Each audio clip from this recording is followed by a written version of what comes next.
Hey, how's it going, everybody? Hope everybody's having a good day. Welcome to the Narrative Mindset Podcast. Um, well, an update. Go to orientation today, and that's a good thing. And go there like at 1:30, and uh kind of get that done, and I'll more than likely start tomorrow. Uh, and just to be clear, I actually got a couple more calls. I got a call from Amazon Flex. I got a call from uh, what was it? Railroad company, and I got a call from somebody else too. I forget who that was, but basically, I got a couple calls from quite a few people. Um, but I'm going with Amazon Flex. I mean, not Amazon Flex, Amazon DSP, which is, I'm assuming it's part of Amazon Flex or something like that. Um, and then, we'll kind of see. Uh, I guess the way I look at it is, compared to what's out there, compared to the options and everything, Amazon DSP is not a bad job. It doesn't, you just have to focus, really, and just get everything else off your mind so your mind is on the road and everything. What you should be, and also, uh, I went and got I'm trying out another plugin also, that you'll hear in this particular episode. It's called Sonable Prime Vocal. Because I've been looking for a plugin that was like like an all-in plugin, that I can upload my episode in, and it does the EQ, the de-essing, the noise reduction, all of that kind of stuff. And right now, the winner is Prime Vocal. And don't get me wrong, I'm not sure how to work on any podcast episode, but for mine, it adds it kind of makes it goes from kind of amateur to professional. It takes the episode, and it takes all of that stuff that's around the edges of the voice, the noise reduction, yada yada yada, and it does a pretty good job, from what I can see so far. And I mean, they want, I think they want $99 for it. I mean, from what I can see right now, I mean, that's well worth it. I'm so tired of this whole rat race of plugins, where everybody's got plugin after plugin after plugin, and most of them don't even do, what people want them to do. And my situation might be a little bit different because I have I have a somewhat DIY treated booth. So it's a little bit different than somebody recording in their bedroom, with the walls and all that kind of stuff. And which, by the way, I am in my bedroom. It's a 4x4 booth, and it's right kind of in the corner. It's one of those portable booths. You've probably seen them online, Amazon, stuff like that. And I mean, it's a pretty good deal, but I had to get the foam inside, because without the foam, it's okay. It's okay. The only thing that I probably will more than likely upgrade in here is I may get rid of my I may get rid of my my desk in here because if I move my desk, then I have more room to to scoot in a little bit more.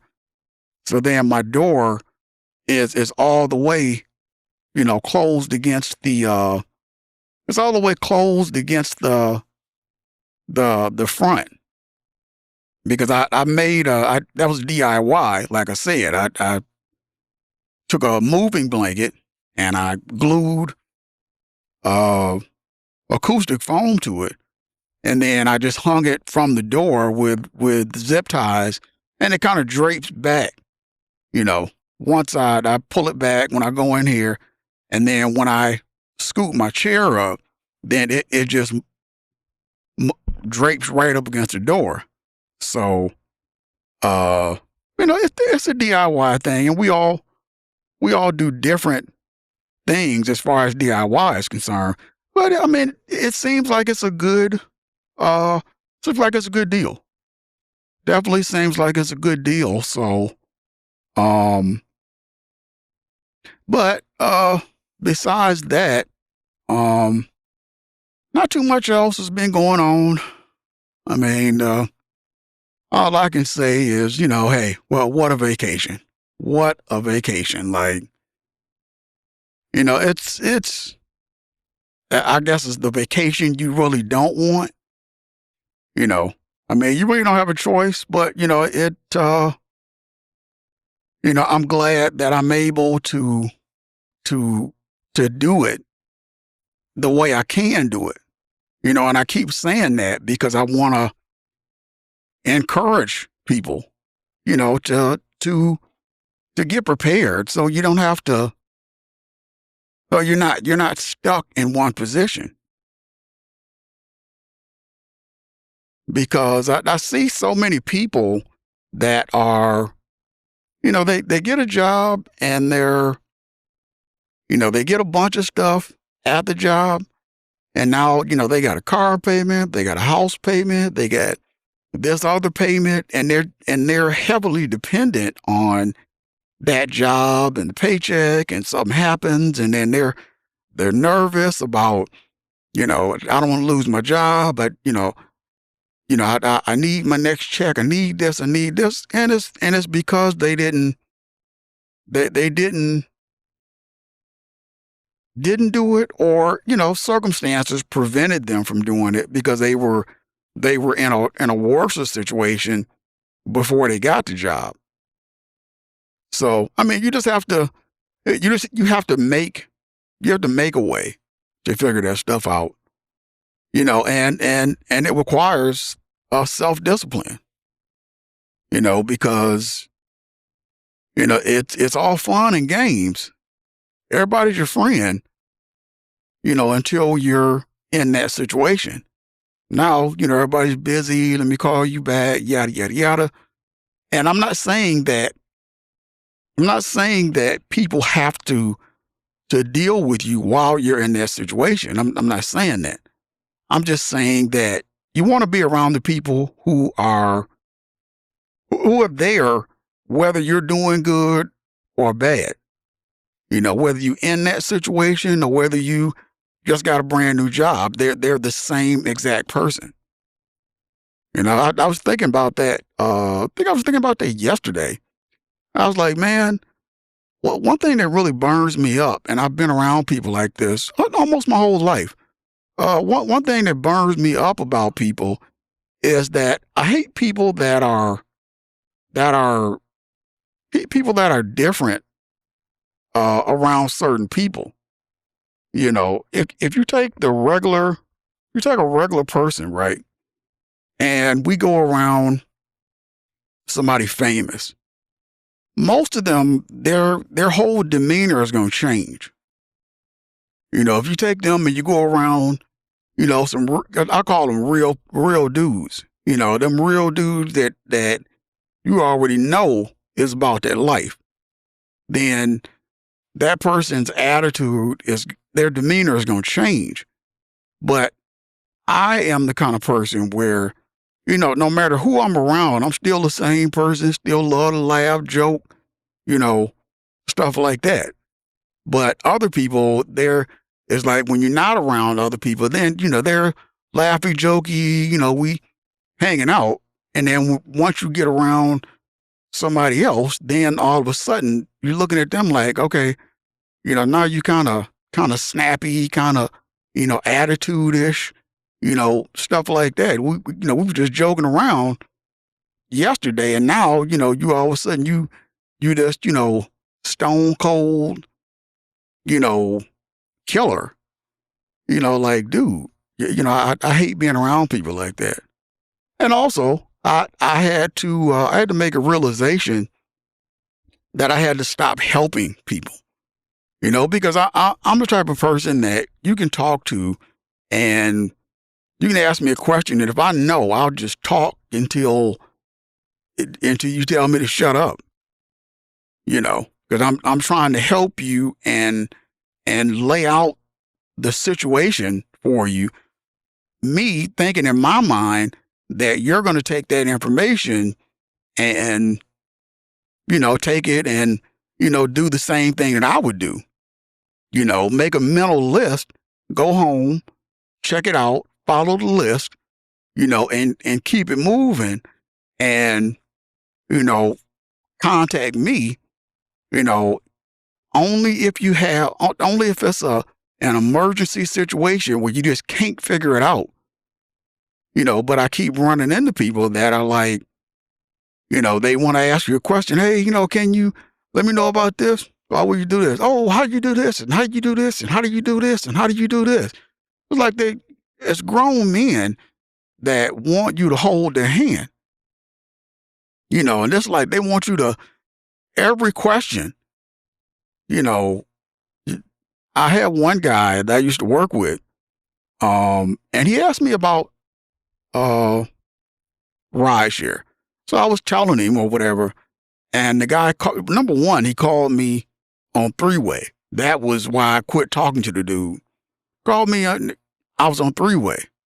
So not only are you taking advantage, but now you went and got other people that you expect me to babysit for free. And I was like, nah, I'm not doing this.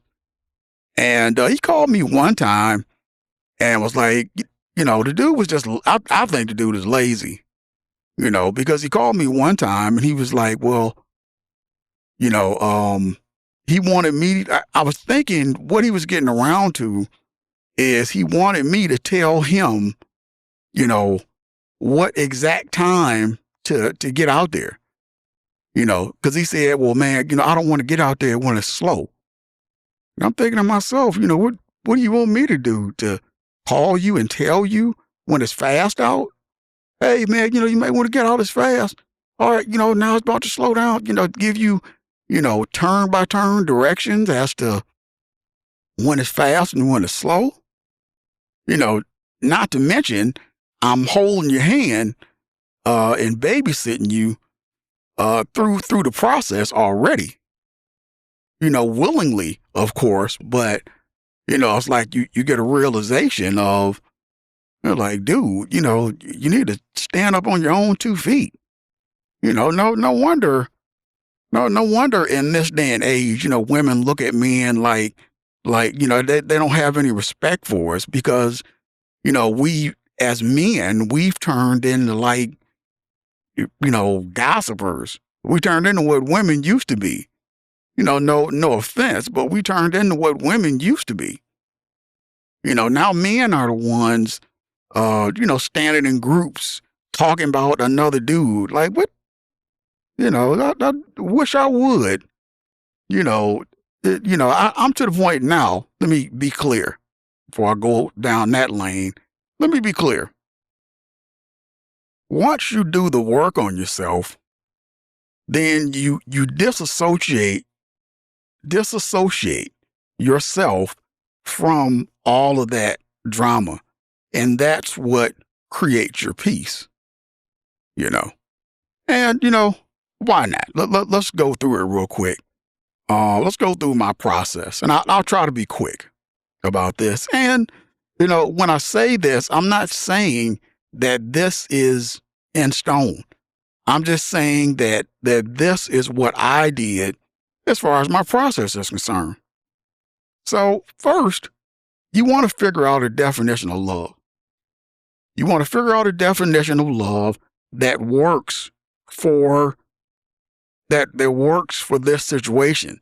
That if you start to question the process, then you can say, okay, this is love, so you can apply it and it makes sense.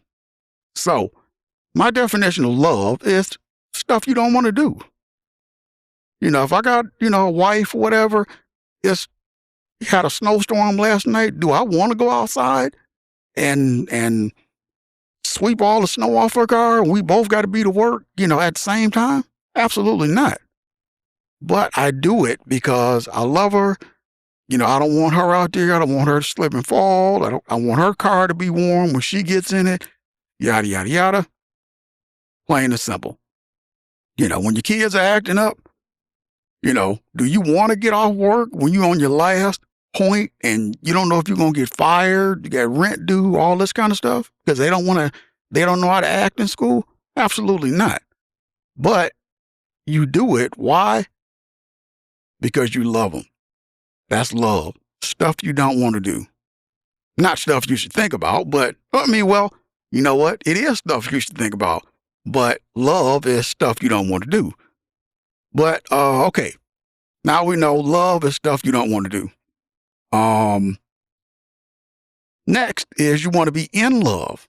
You want to love yourself first. You want to be in love with yourself. Sounds kind of weird, but let me finish. Being in love is real simple.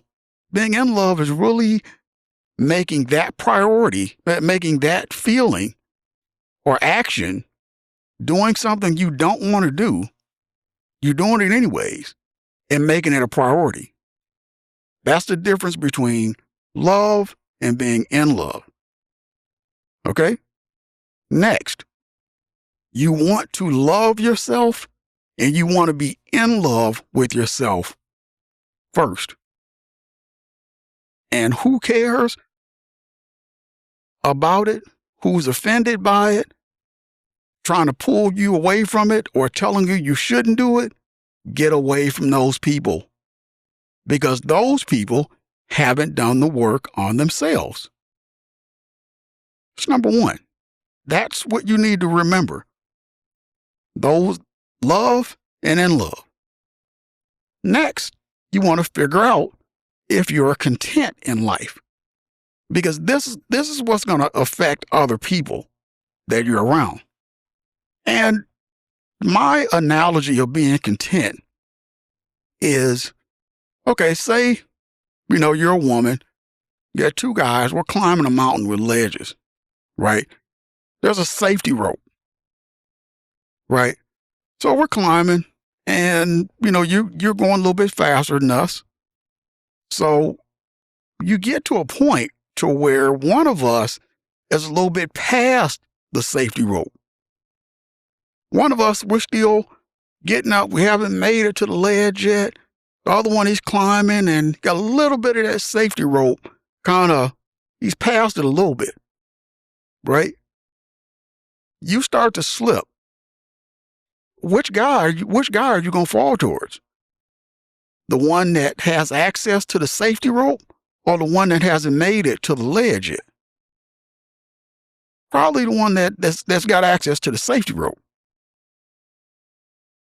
And it's a little bit, he's a little bit past the ledge. And the ledge is a representation of a spot that you've made it to that is not your ultimate goal, but it's a spot where you can relax. The safety rope represents something that he has to fall back on. So it's not like you jumping on him and all he got is his rope. He's got some extra there. And that's where you want to be in life. You want to be at a point to where, you want to be at a point where you're happy. You haven't made it to where you want to get to, but you're content with the point where you're at. And it's real important because if you're not at that point, then it will affect other people that you're around. And you'll start to get jealous of the other people that you're around because you'll feel like they're not helping you or they think they're better than you or whatever. And it's really not that. It's just the fact that you're not happy with your place in life. It's okay. None of us have made it to where we want to get to. But the fact is to be content at a certain spot and be okay right there. You haven't quit yet. On you're still working on getting to your goal. But at that particular point, you're happy in that position and you're functioning in that position. So that's the next one.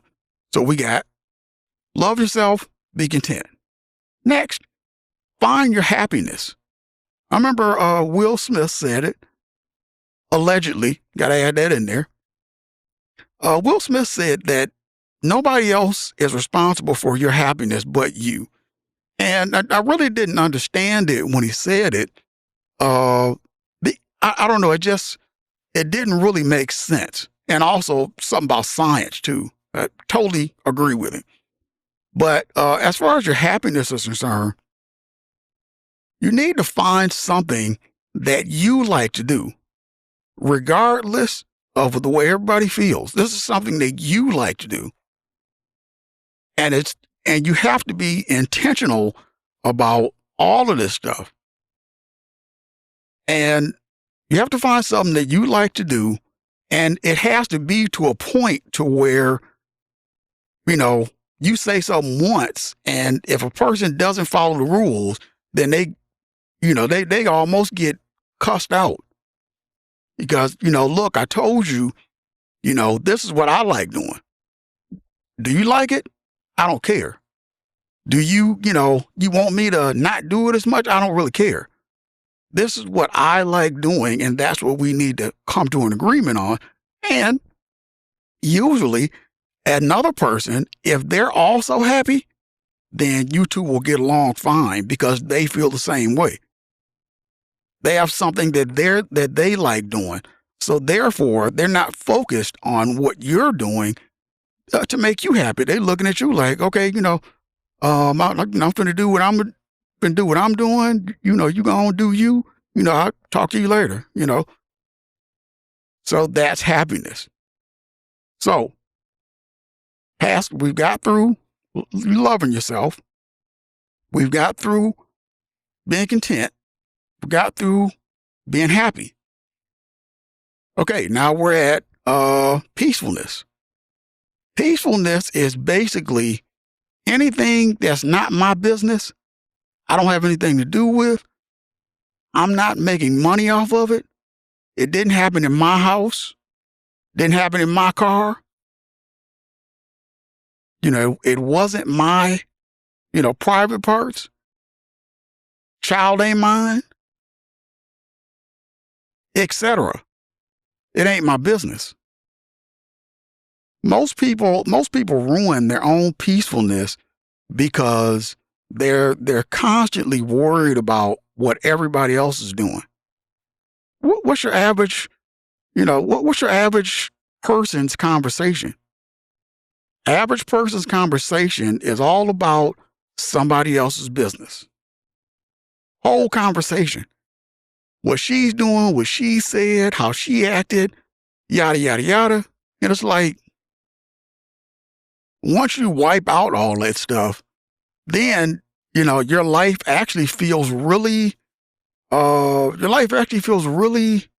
really content because at this point, now you're like, it's like this almost bliss because you no longer have those people feeding you other people's information and ruining your peace.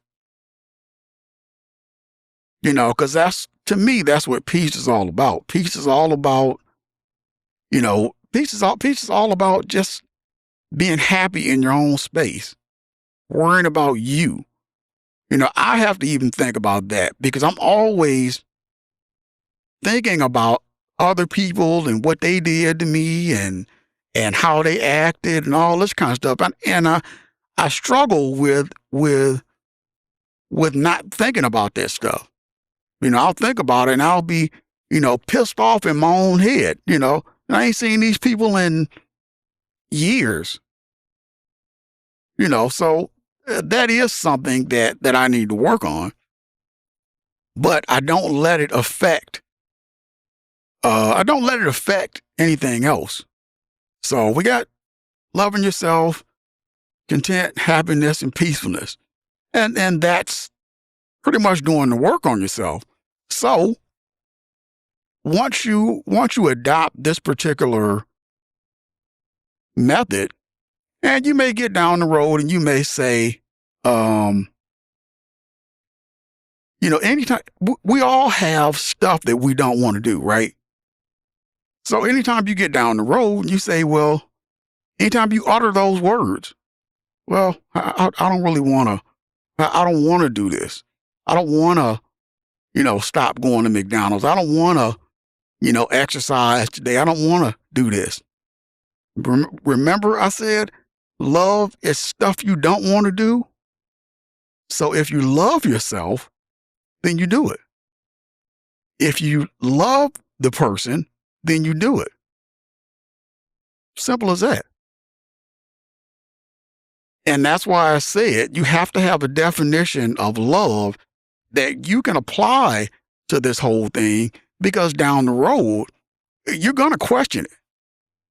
You're going to say, well, he'd know what he was talking about. That don't make sense. I mean, he was talking about, well, if you love yourself, it's stuff you don't want to do. I don't really want to go to the gym.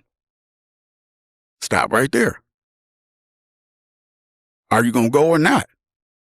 Don't want to go to the gym today because you're tired.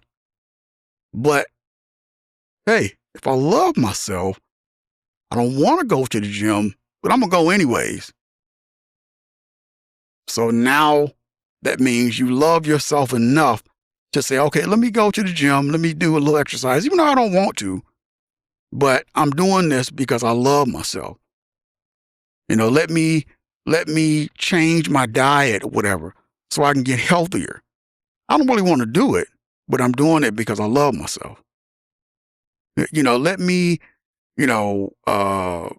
let me stop dealing with certain people, because as part of my process, my peace, this is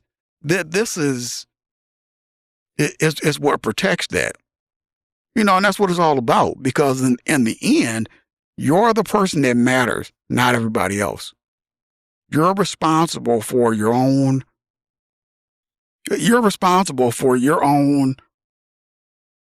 peace, your own existence. You came in this world alone. Just you. And that's the exact way that you're going to leave. Hate to say it like that, but it's true. You're not going to have they don't have, caskets with passenger seats. So it's, you just have to kind of remember that. And, if they're over 21, they're responsible for their own life. It's not your job to worry about somebody else. But hey, that's